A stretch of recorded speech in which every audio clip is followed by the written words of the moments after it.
اس جزیرے کو آتیفشاں پہاڑوں کی زنجیر کا گھر کہا جاتا ہے۔ آپ یہاں ماؤنٹ میراپی، لاؤ اور کالوت دیکھ سکتی ہیں۔ دوستو، جاوا نام کی اصلیت کے بارے میں بہت سی قیاس آرائیاں موجود ہیں۔ کچھ لوگوں کا خیال ہے کہ یہ لفظ جوانوت پلانٹ سے ماخوذ تھا جو ہندوستان کے ابتدائی نو آبادیات نے وضع کیا تھا۔ جاوا تقریباً مکمل طور پر آتیفشاں ہے۔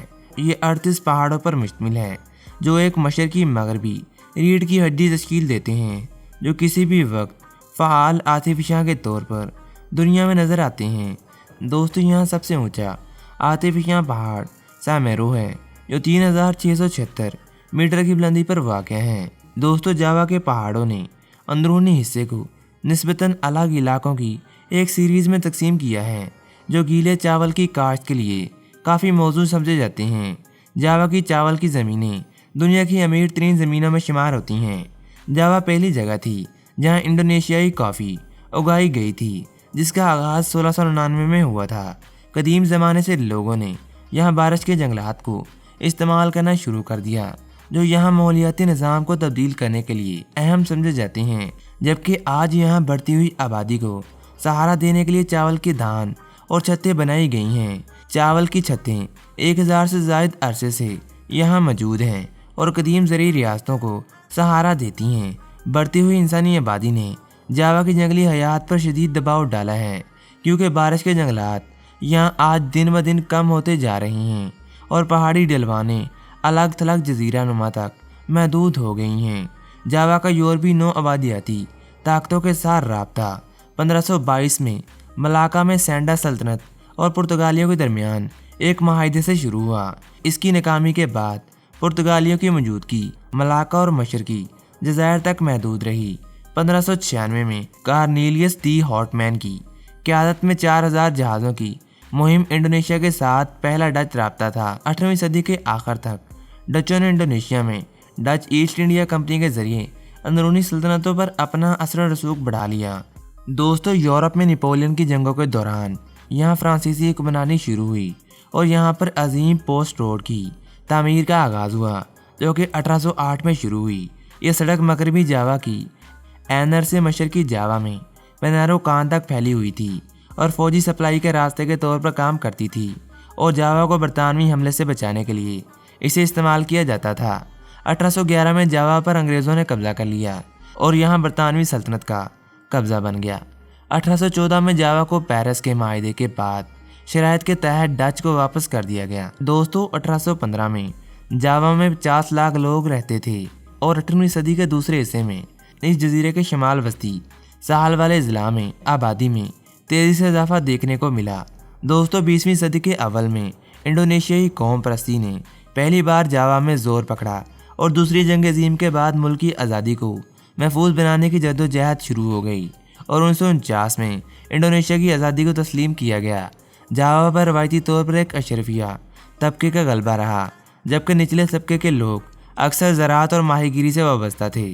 اس کے بعد جاوا تیزی سے جدیدیت کی طرف بڑھنے لگا اور دیکھتے ہی دیکھتے جزیرے کے 75% حصے پر بجلی کا نظام آ گیا۔ دیہات اور ان کے چاول کے دانے اب بھی ایک عام نظر آتے ہیں۔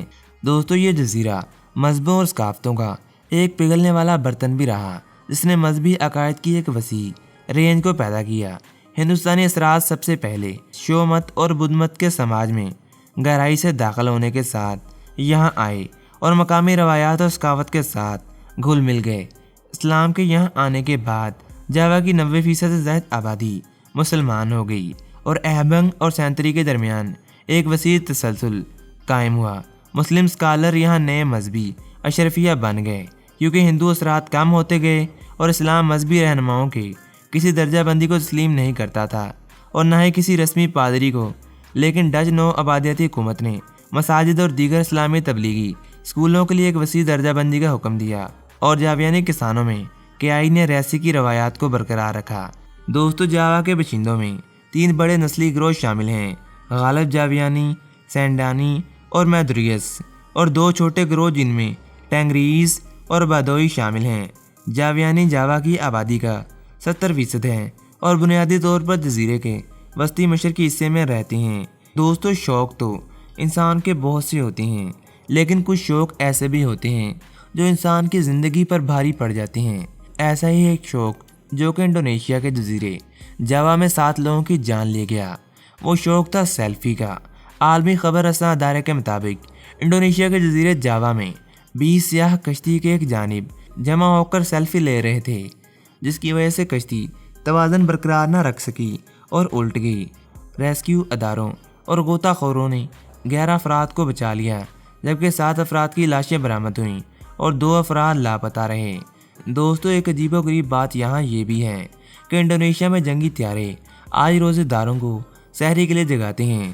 جزیرہ جاوا میں آبادی کے اوپر پروازیں کر کے رمضان بھر سحری کے لیے جگانے کا کام انجام دینے والے جنگی طیارے آج پوری دنیا میں مشہور ہیں۔ یہ طیارے نچلی پروازیں بھرتے ہیں اور ان کے شور سے لوگ نیند سے بیدار ہو جاتے ہیں۔ یہاں فجر سے قبل مسلمانوں کو رمضان میں سحری کے لیے اٹھانے کی ذمہ داری انڈونیشیائی فضائیہ کی ہوتی ہے۔ انڈونیشیا فضائیہ کے ترجمان سیوس یورس نے بتایا کہ ہمارے ہوا باز رات کے وقت پروازوں کی خصوصی مہارت حاصل کیے ہوئے ہیں۔ انہیں صبح 10 بجے کے بعد روزے کی حالت میں طیارے اڑانے کی اجازت نہیں ہوتی۔ تو دوستو، آج تک کے لیے اتنا ہی۔ امید کرتا ہوں تمام دوست جاوا کے بارے میں جان کر خوش ہوئے ہوں گے۔ اگر آپ لوگوں کو ہماری یہ ویڈیو پسند آئی ہے تو ہمارے چینل توقیر ٹی وی کو سبسکرائب کرتے ہوئے ساتھ آ رہے بیل کے آئیکن کو لازمی دبائیے گا۔ ملتے ہیں ایک اور معلوماتی ویڈیو کے ساتھ، تب تک کے لیے اپنا بہت سارا خیال رکھیے گا۔